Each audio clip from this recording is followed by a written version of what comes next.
Well, hi, Sarah. Thanks for joining us on the InnSync Show. Oh, my pleasure. Fantastic. Hey, can you just tell us a little bit about yourself and where you're from? Yeah, absolutely. So my name is Sarah Lyon. I am here at the Inn at Virginia Tech as the Director of Conference Planning, and I'm originally from Lynchburg, Virginia, Hmm. and glad to be here in Blacksburg in this role. And I'm fairly new to the role, came in September of 2022, so super excited to be here and see some change going on and new processes and procedures, and it's I've hit the ground running, so it's been a lot of fun for That's sure. awesome. Loving the team over there at the inn. And Yes, welcome aboard. thank you. Got a tie. Everybody's talking about regrouping, and got a topic that want to discuss with you on what are some things that we're going to talk about, hot planning tips for 2022. So one of the things that it keeps coming up, obviously, is technology. So how is technology driving the experience? Sure, great question. So, we're seeing after a couple of years of everybody being holed up at home, we do have people that want to get back into these in-person meetings. It's hot right now, right?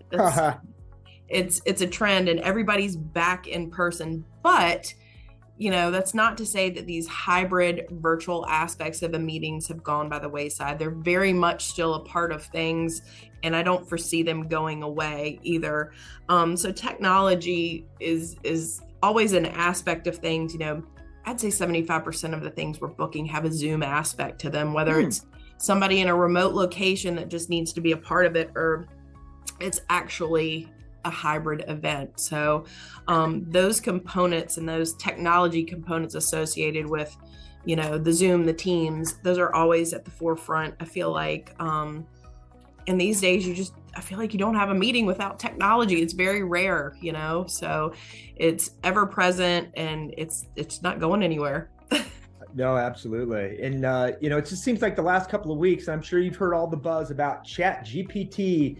Everything's Chat GPT, this and that. And one of the things that I've always felt that's very interesting, as much as I love technology, but it seems like it also needs to be appropriate too. And Sure. You hit it right on the head, where people want the touch, they want that human interaction. But then sometimes I see hoteliers try to force technology where it's like, that's not fitting exact. In case in point is kind of that robot element they had it. I think it was the Japanese hotel that lasted a quick minute type of thing. So yeah.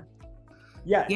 And nothing replaces that human interaction. Exactly. You can't replace that. And that's something that's very important, that experience and just that interaction, such a huge component to meetings that, we're seeing people want that back. It's so great to have this virtual aspect of things, convenience, cost, in some meetings. It's very effective, but you just got to know when to use it appropriately. Very good point. And I think seems like we're settling into kind of that. And I think we're being a little bit more aware of that. Absolutely.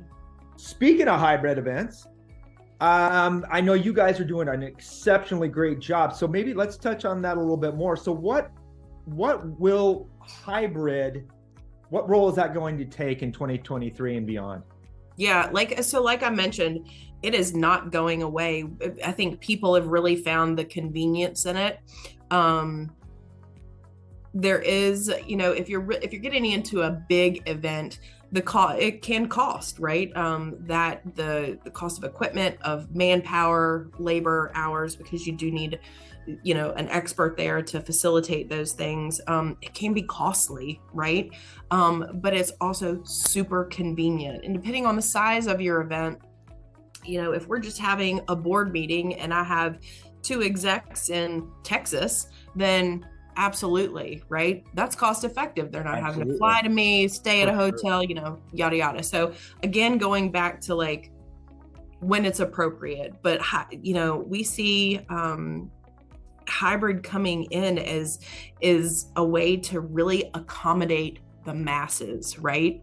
Like I really want all of these in-person attendees. We want that experience, networking, all of that good stuff. but we know that some people they just can't swing it. So having that hybrid option is, I mean, it's a win-win, right? I've done conferences where, you know, the hybrid, the virtual attendees outweighed the in-person, but you know, that particular client or group, their reach was just so much farther because of this hybrid aspect, you know, and so that's really beneficial for the clients. So that's here to stay for sure. Well, that's great. I love that. It seems like there's a lot more people that are planning events now that aren't really considered meeting planners, right? Sure, absolutely. So what the hybrid thing not being a given, you know, are you seeing that every hotel out there, every resort has gone in on hybrid, or is it are the things that you need to ask questions? What's been your experience? So I think that, you know, us, for example, we have some dedicated rooms that are Zoom ready. So we can accommodate some of that hybrid aspect. Other hotels, they have great partners in the industry that can really, you know, take hold and drive the bus on that hybrid aspect of things, you know, great AV partners. So those resources are out there. I think that's very important, especially if, you know, you want something super produced, if you will. Right. Which, you know, a lot of clients do. So it's important to have those relationships with those vendors that can provide that on a very professional level. So I can imagine, you know, the stress level of, you know, having it in person, but throwing the technology element in there. You've got glitches, and sure, I can't even imagine, you know, not having the infrastructure, at least like you said, a third-party partner that you can rely on and said, oh, we've got this, or yeah, absolutely. It's like, oh, we've never done this before type of thing. So yeah, there's so many moving parts, you know, lots and lots of moving parts for that. Yes, indeed. Yeah. Another hot topic, and I know this is sustainability and social responsibility has definitely been at the forefront of the last couple of years. So yes, how do you see those two elements impacting events this coming year and beyond as well? Yeah, so I think sustainability and social responsibility have been hot for, you know, like you said, a good number of years now. But I think each year that focus increases, right? So here at the hotel, we have water bottle fillers, and we try to use real coffee cups and just cut down on the waste tremendously. I've had groups request certain things that we are more than happy to accommodate, you know, water stations instead of plastic bottles. And then we see lots of clients, you know, sending things out digitally now, or sharing on a Google Drive or Team, you know, OneDrive, so they're not printing out all the paper. We see a lot of people going to apps and QR codes for programs, for interaction at their conferences, you know, which all ties into this.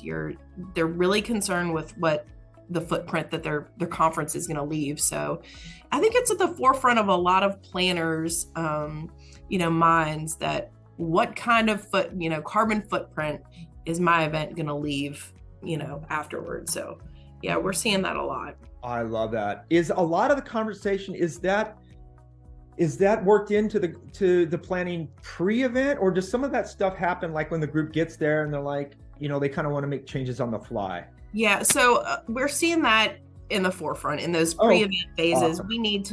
We want to be prepared for that. If we need extra recycling bins, or if they do have, you know, if they want more sustainable food options, is it a more farm to table thing that they're looking for, you know, things of that nature definitely need to be incorporated into the pre-planning phases of events. Yeah.